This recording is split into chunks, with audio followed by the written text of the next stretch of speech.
Om Swastiastu, selamat pagi anak-anak. Untuk pertemuan hari ini kita akan membahas tentang statistik.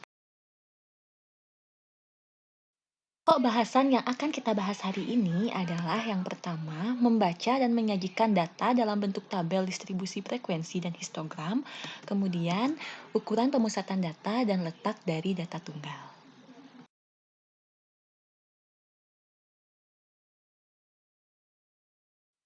Pokok bahasan pertama yang akan kita bahas hari ini adalah menyajikan data dalam bentuk tabel distribusi frekuensi dan histogram. Nah, untuk lebih jelasnya langsung ke contoh soal. Nah, berikut adalah data hasil nilai ulangan matematika dari suatu kelas. Nah, ini adalah data dari hasil ulangan matematika di suatu kelas. Nah, kemudian buatlah tabel distribusi frekuensi dan histogram dari data di atas. Ya. Oke, langkah pertama yang akan kita lakukan itu adalah menentukan jangkauan atau diberi nama J ya, atau disimbolkan dengan J. Nah, pertama kalian harus cari tahu dulu berapa banyak data dari nilai ulangan matematika tersebut. Nah, dari soal yang tadi itu banyak datanya adalah 30. Selanjutnya, kalian cari data terkecil. Nah, data terkecil yang didapat dari soal tersebut adalah 71. Kemudian data terbesarnya adalah 98. Untuk mencari jangkauan, itu rumusnya adalah data terbesar dikurangi data terkecil. Jadi, 98 dikurangi 71 adalah 27. Kemudian langkah kedua, menentukan banyak kelas atau K. Nah, untuk menentukan banyak kelas atau K, itu rumusnya adalah 1 ditambah 3,3 log N. Nah, berarti ini 1 ditambah 3,3 log dari 30. Nah, jadi di sini 1 ditambah 3,3 kalikan dengan log dari 30 adalah 1,48. Nah, ini berarti dikalikan dulu, jadi 1 ditambah 4,8 itu hasilnya adalah 5,8. Ya, 5,8 ini kita bulatkan menjadi 6.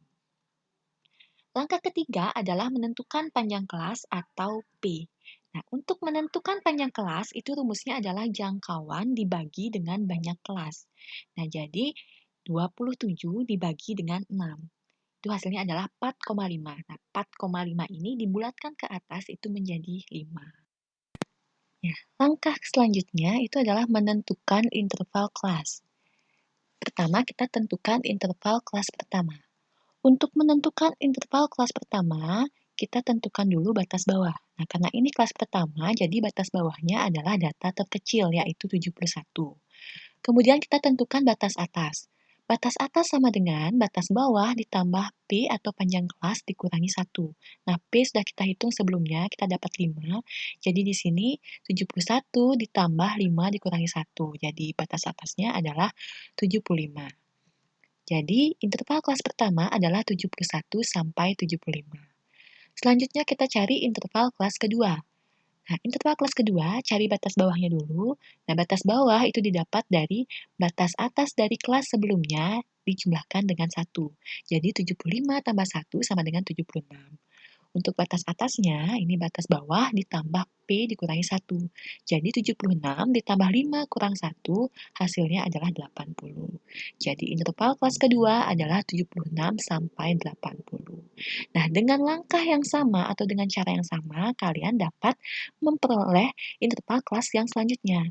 Pertama adalah interval kelas ketiga, itu didapat 81 sampai 85. Interval kelas keempat, 86 sampai 90. Interval kelas kelima, 91 sampai 95. Dan interval kelas keenam adalah 96 sampai 100. Nah, langkah selanjutnya adalah membuat tabel distribusi frekuensi.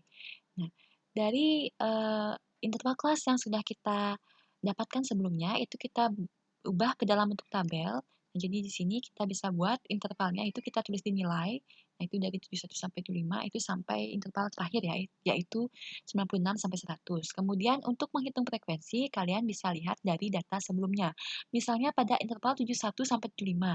Nah, pada data sebelumnya atau data yang sudah diketahui itu kita lihat angka atau nilai 71 sampai 75 itu ada berapa jumlahnya. Nah, itu kita masukkan ke frekuensi. Langkah selanjutnya adalah kita membuat histogram. Nah, dari tabel distribusi frekuensi yang sudah kita buat sebelumnya, kita bisa sajikan tabel tersebut pada histogram. Nah, ini misalnya pada garis horizontalnya atau mendatarnya itu kita beri interval nilainya, kemudian pada garis yang vertikal atau garis yang tegak lurus itu kita bisa isi frekuensinya. Jadi, ini data yang dalam bentuk histogramnya. Pada statistika, selain mempelajari tentang membaca dan menyajikan data dalam bentuk tabel distribusi frekuensi dan histogram, dan di sini kita juga mempelajari tentang yang pertama itu ada ukuran pemusatan dan letak data, kemudian kita mempelajari juga tentang ukuran penyebaran data. Nah, untuk ukuran pemusatan dan letak data, untuk ukuran pemusatannya itu terdiri dari min, median, dan modus. Selanjutnya, untuk ukuran letak data itu terdiri dari kuartil, desil, dan persentil. Nah, untuk ukuran penyebaran data itu akan mempelajari tentang jangkauan antar kuartil, simpangan kuartil, simpangan rata-rata, varians atau ragam, dan simpangan baku. Pertama, kita akan bahas tentang ukuran pemusatan dan letak data tunggal. Nah, pertama itu adalah ukuran pemusatan data. Yang pertama itu adalah rata-rata hitung atau min. Nah, rata-rata hitung adalah perbandingan antara jumlah nilai data dengan banyak data atau disimbolkan dengan N. Kemudian, jika suatu data terdiri atas X1, X2, X3, sampai X ke N, maka rata-rata data tersebut dirumuskan sebagai berikut. Jadi di sini X rata-rata, nah ini sama dengan X1 tambah X2 tambah X3 ditambah sampai X ke N, kemudian dibagi dengan N atau banyaknya data. Jadi, nilai pada data-data itu dijumlahkan, kemudian dibagi dengan banyaknya data. Itu adalah rumus untuk menghitung rata-rata. Kemudian jika XI muncul dengan frekuensi tertentu, rata-ratanya, nah di sini rumusnya jika XI muncul dengan frekuensi tertentu, itu rumusnya adalah sigma dari FI kali XI dengan I sama dengan 1 sampai N, kemudian dibagi dengan sigma dari FI dengan I sama dengan 1 sampai N. Nah, FI inilah frekuensi dari data ke I, kemudian XI ini adalah data ke I. Sigma ini jumlah ya, berarti jumlah dari frekuensi dikali data, kemudian dibagi dengan jumlah dari frekuensi. Ukuran pemusatan data yang kedua adalah median atau MI. Nah, median adalah nilai yang membagi data yang telah diurutkan menjadi dua bagian yang sama banyak. Misalkan dipunyai bilangan-bilangan X1, X2, sampai X ke N dengan penulisan data terurut, maka mediannya adalah jika N ganjil positif, untuk menghitung mediannya dirumuskan dengan ME sama dengan X ke N ditambah 1 bagi 2 atau data ke N ditambah 1 dibagi 2. Kemudian jika N genap positif, maka median sama dengan data ke N dibagi 2 ditambah data ke N dibagi 2 ditambah 1, kemudian dibagi 2. Ukuran pemusatan data yang selanjutnya itu adalah modus atau dilambangkan dengan MU. Nah, modus adalah nilai yang paling sering muncul. Kita akan bahas tentang ukuran letak data tunggal. Yang pertama itu adalah kuartil atau disingkat dengan KI. Nah, kuartil adalah nilai yang membagi data menjadi 4 bagian sama banyak.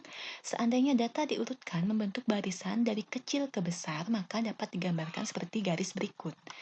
Nah, misalnya ini adalah sebuah data, kemudian di sini ada X min atau data terkecil dan X maksimum atau data terbesar. Nah, kita akan bagi data ini menjadi 4 bagian. Nah, jadi di sini, nah ini perhatikan bagian yang pertama itu kita beri nama Q1, kemudian di tengah-tengah itu adalah Q2. Nah, Q2 ini sama artinya dengan median ya, karena ini membagi datanya menjadi 2 bagian. Kemudian yang selanjutnya adalah Q3. Nah, Q1 ini sama dengan kuartil bawah, dan Q3 adalah kuartil atas. Nah, untuk menentukan nilai KI dengan I sama dengan 1, 2, dan 3 digunakan rumus sebagai berikut. Letak Ki itu sama dengan I dibagi 4, kemudian dikalikan dengan N tambah 1. Letak data yang selanjutnya adalah desil atau DI. Desil adalah nilai yang membagi data menjadi 10 bagian yang sama. Untuk menentukan nilai DI dengan I sama dengan 1, 2, sampai dengan 9, itu digunakan rumus. Nah, letak DI itu sama dengan I bagi 10 kalikan dengan N tambah 1. Ukuran letak data yang selanjutnya adalah persentil atau PI. Nah, persentil adalah nilai yang membagi data menjadi 100 bagian sama banyak. Untuk menentukan nilai PI, di mana I sama dengan 1, 2, sampai dengan 99, itu digunakan rumus sebagai berikut. Letak PI sama dengan I dibagi 100 kalikan dengan N tambah 1. Lebih jelasnya, kita lanjut ke contoh soal. Dari data 4, 3, 4, 7, 5, 6, 7, 9, 7, dan 8, tentukan yang pertama min, median, dan modus. Selanjutnya kuartil 1, kemudian desil kelima, dan persentil ke-60. Sebelum kita menjawab soal, langkah pertama yang dilakukan adalah mengurutkan data dari data terkecil ke data terbesar. Nah, di sini sudah Ibu urutkan datanya. Nah, selanjutnya kita jawab soal yang A, itu mencari min atau rata-rata. Untuk mencari min atau rata-rata, itu caranya adalah dengan menjumlahkan nilai yang terdapat pada data tersebut, kemudian dibagi dengan banyaknya data. Nah, di sini banyaknya data adalah 10, jadi hasilnya adalah 60 dibagi dengan 10 adalah 6, jadi rata-ratanya adalah 6. Kemudian untuk mencari median, nah kita perhatikan dulu jumlah datanya. Karena jumlah data 10, berarti kita hitung median dengan rumus median yang datanya genap. Ya, jadi median sama dengan data ke-10 dibagi 2 ditambah data ke-10 dibagi 2 tambah 1, kemudian dibagi 2. Nah, jadi hasilnya adalah data ke-5 ditambah data ke-6 dibagi 2. Nah, kita perhatikan data yang sudah terurut tadi, kita lihat data yang kelima. Nah, data yang kelima itu adalah nilainya 6, kemudian data yang ke-6 adalah nilainya 7. Jadi, di sini kita buat 6 ditambah 7, kemudian dibagi 2, hasilnya 6,5. Jadi, median dari data tersebut adalah 6,5. Kemudian modus. Nah, modus adalah nilai yang paling sering muncul. Nah, dari data tersebut terlihat bahwa nilai yang sering muncul adalah 7, jadi modusnya adalah 7.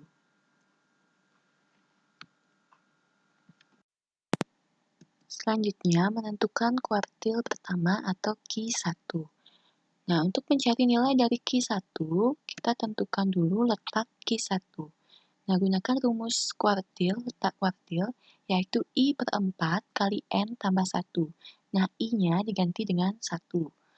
Nah, selanjutnya berarti 1 per 4 kalikan dengan N, itu adalah banyaknya data, berarti 10 ditambah 1. Jadi, di sini 1/4 dikali 11, itu hasilnya adalah 2,75. Jadi, letak dari Q1 adalah pada data ke-2,75. Nah, sekarang di manakah letak data ke-2,75?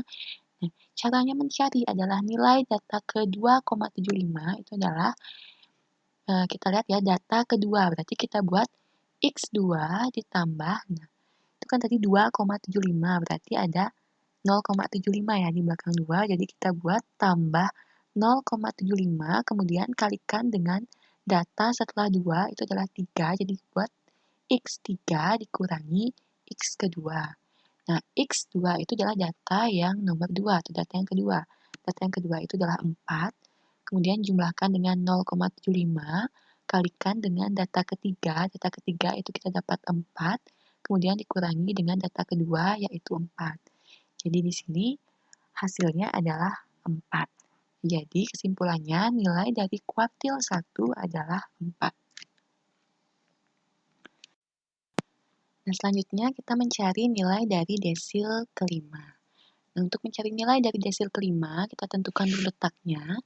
Nah, letak D5 itu sama dengan 5 dibagi 10, kemudian kalikan dengan N tambah 1.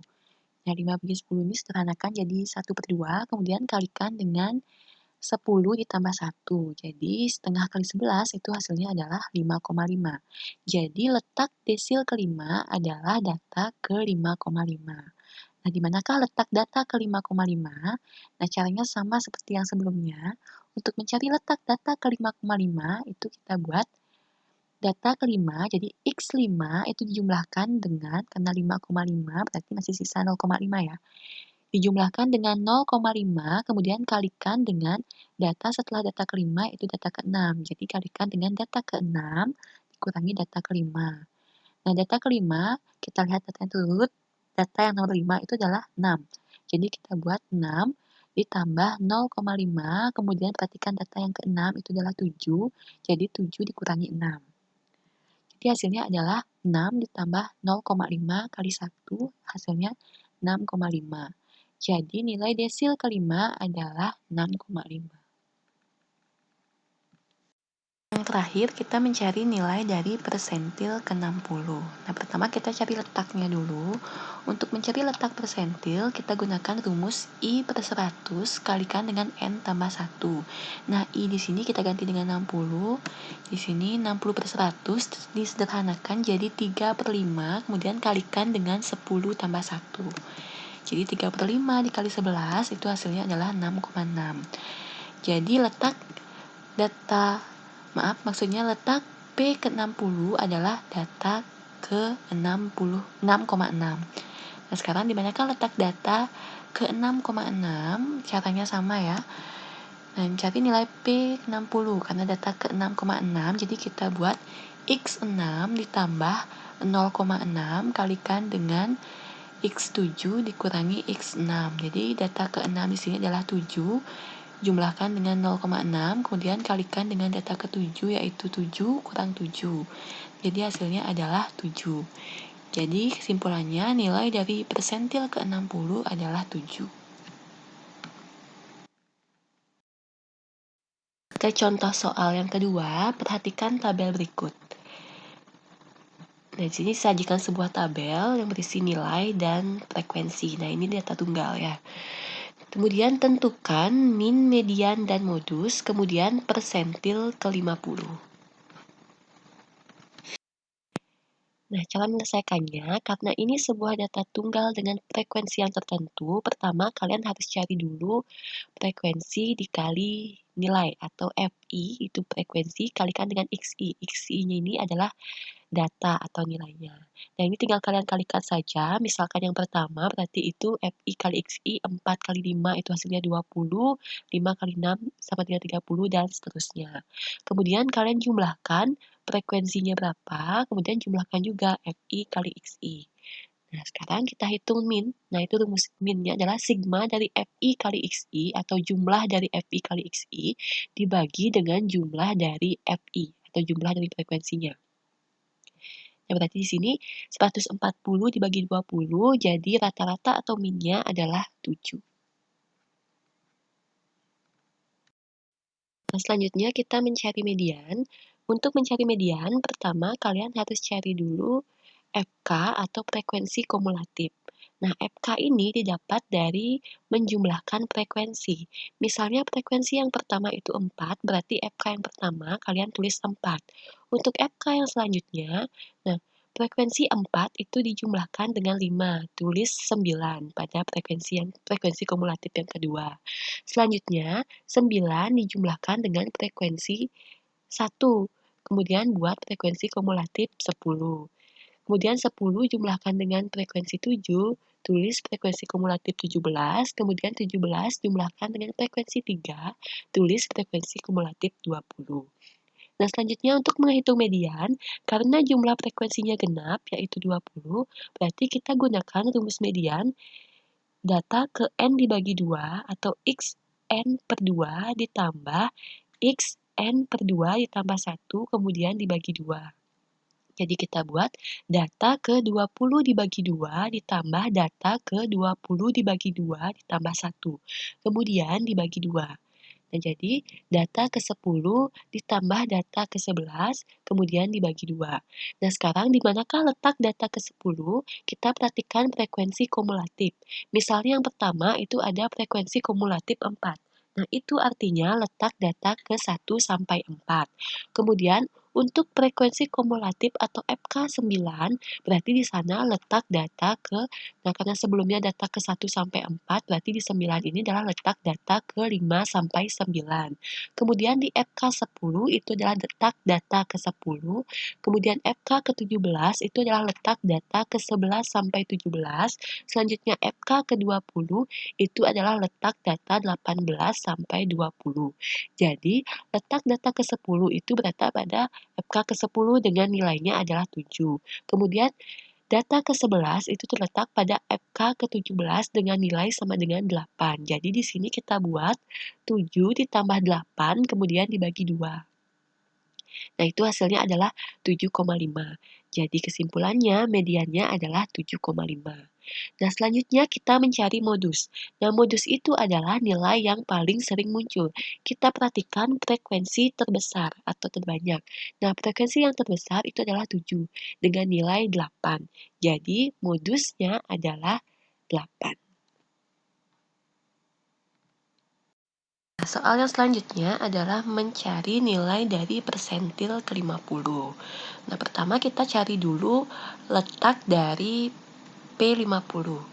Nah, kita ganti, berarti di sini I-nya adalah 50, jadi 50/100 kalikan dengan N tambah 1, di mana N-nya adalah 20.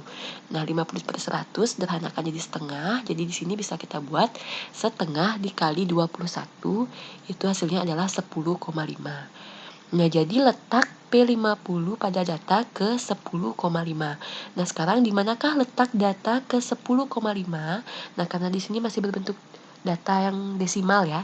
Jadi kita buat nilai P50 sama dengan, nah karena data ke 10,5, berarti pertama kita buat dulu X10 atau data ke 10, kemudian jumlahkan dengan 0,5, kalikan dengan data ke 11 dikurangi data ke 10. Nah, data ke 10, perhatikan frekuensi kumulatif. Data ke-10 letaknya itu di nilai 7. Berarti sini kita buat 7, kemudian jumlahkan dengan 0,5.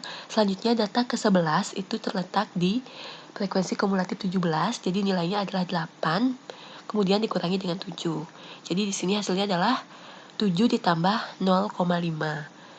Jadi jawabannya adalah 7,5. Kesimpulannya, nilai P50 adalah 7,5. Baik anak-anak, sekian untuk materi hari ini. Untuk tugas selanjutnya, kalian bisa mengecek tugas pada menu tugas kelas di Google Classroom kalian masing-masing. Untuk pertemuan selanjutnya, kita akan membahas tentang ukuran pemusatan dan letak dari data kelompok. Ibu ucapkan terima kasih untuk kalian yang sudah mengikuti pembelajaran dengan baik, dan selamat belajar. Om Santi Santi Santi Om.